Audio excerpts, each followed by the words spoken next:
Hello, I would like to talk about the bulwark now. This is an enemy that can absolutely trip you up if you aren't 100% sure on how to deal with it. So, two things you need to know about the bulwark is one, he has a guarded state and an unguarded state. If he's in an unguarded state where he's doing an attack or his shield is down, say he's staggered, basically the shield stops existing. But if he's in a guarded state like he is right now, the shield blocks anything. Secondly, he has a stagger bar that you can use weapons or any form of crowd control to forcibly break. Though that's not exactly true. Let me showcase this. So look, we can break his shield and then stagger him with another form of stagger. Now, enemies in this game get a bit of stagger immunity for a few seconds after being staggered or stunned or whatever. This stops them from basically being infinitely stun locked by weapons and means you have to invest in something like smite or an ability to be able to do that. And bulwarks are a little funky with this rule. So let me show you something that you need to be made aware of immediately because it's an incredibly dangerous situation. If there is multiple bulwarks... Oh, you're not a bulwark. Go away. You'll get your own video. If there is multiple bulwarks behind even just one gunner, really. Bulwarks usually spawn in packs of 4, by the way, when they do spawn in Auric missions. And that creates a lot of complications, and I'll talk about how to counter that in a second. But if you see... Hey, buddy, you feel like waking up? Come on, dude. He's like a Doom monster. Come on, dude. Start shooting me, please. Alright, now watch this. So that gunner being back there means he's constantly going to reset their staggers. So if I try to fight like this, I just can't. Anytime they try to run in and do an attack... I mean, as you saw, anytime they would run in and try to do an attack there, the gunner tings off their shield, and then it resets them. They get that little bounce, and it just feels like you can't break through. So, let's do a little bit more breaking down on how this guy actually works so you know how to counter that. So, the easiest way to get around the bulwark is to just let them attack, and then go in for a counterattack. So, the first thing you need to know about counterattacking is always dodge left. These guys are like Mishimas from Tekken in that they're weak on the left side. Outside of that shield bash, absolutely nothing they do tracks to the left. And since their shield goes down to the right, going to the left gives you unbelievable room to attack them. They're kind of like reverse chaos spawns, really. Now, another thing that we need to talk about is the shield bash. The shield bash drains all your stamina, even if you block it. Which means this one move can be absolutely fucking crippling to get hit by. So the way you avoid the shield bash is by not being 2 meters away from the bulwark. If you are within 2 meters of the bulwark, they will always use the shield bash if it's not on cooldown. They can't endlessly spam it. There's a little bit of like an internal cooldown for them. But they will also always prioritize that over the shield bash.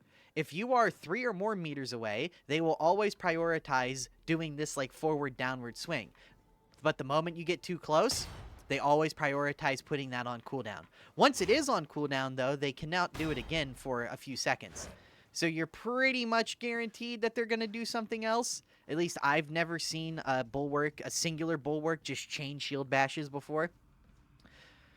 So, let's talk about that. Singular bulwark. Well, in Auric Damnation, they spawn in groups of 4 if they're going to spawn. They're just like Crushers. They either have 2 spawned, like, ambiently, when you're just dealing with, enemies in between zones, or they come in groups of 4 when they spawn in waves.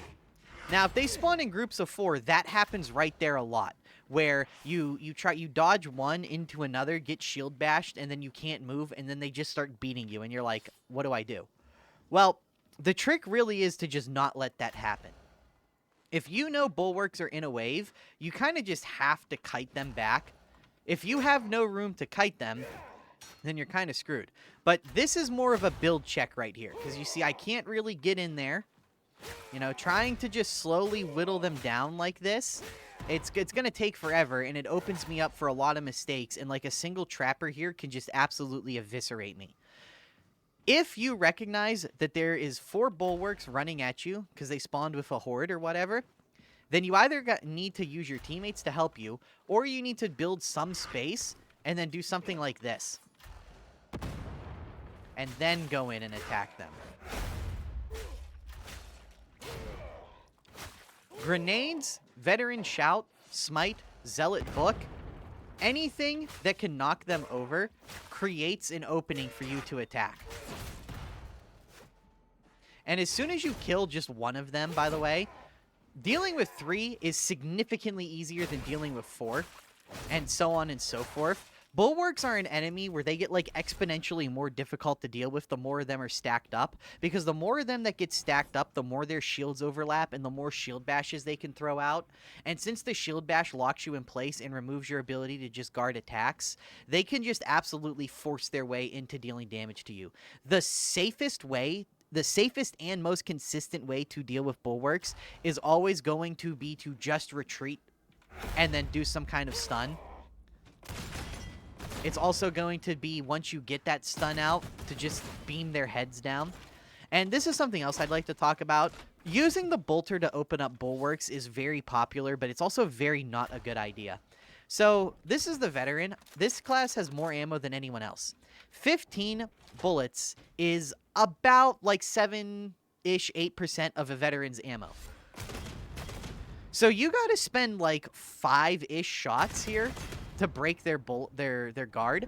So you're spending 1/3 of a magazine, which is like 8%. You're spending like 3% of your gun's total ammo, if not more. Sometimes that happens where it takes half a magazine, in which case now you're spending like 4.5% ammo just to break the block one time on one bulwark. That is a terrible value assessment when you consider that it takes more bullets to break their guard than it does to just straight up kill them. It also is really only good for one bulwark. Oh, something else that's worth noting is if your weapon has a lot of stagger like the bolter, just by doing damage to the bulwark itself, you can kind of stagger them pretty easily, especially if you're above them and you can shoot down into this area. See, it is worth it to spend ammo to break their stagger if you're also dealing damage to them. Just raw dumping bullets into the shield is kind of a waste. I guess I can talk about dealing damage to them. They're all unyielding and they're the tankiest enemies in the game. Their shoulder is carapace armor, but I'm going to be honest with you, man. It's really hard to get this to proc. Like, straight up, you know? Like, even using a pokey weapon, I can't hit. Fat Shark has nerfed this aspect of the bulwark so hard that it's actually kind of hard to find the ability, like, where it actually is. Oh, in case you're wondering, grenades will stagger or knock them down. They stagger them from about 7 meters around, and they just straight knock them down if it's close to them. It's not based on the shield. You don't need to actually slip the grenade under their shield or anything. You can totally, and you shouldn't. You should just do this, where you just, like, throw it at your feet with an underhanded throw, and then let them do a charging attack into it. I find this to be the most consistent way. Just, like, you get them going, drop it at your feet, and then exactly like that, and then you just kill them. I find that to be the most consistent and easiest way to deal with them. Okay, I hope this answers any questions you may have about them.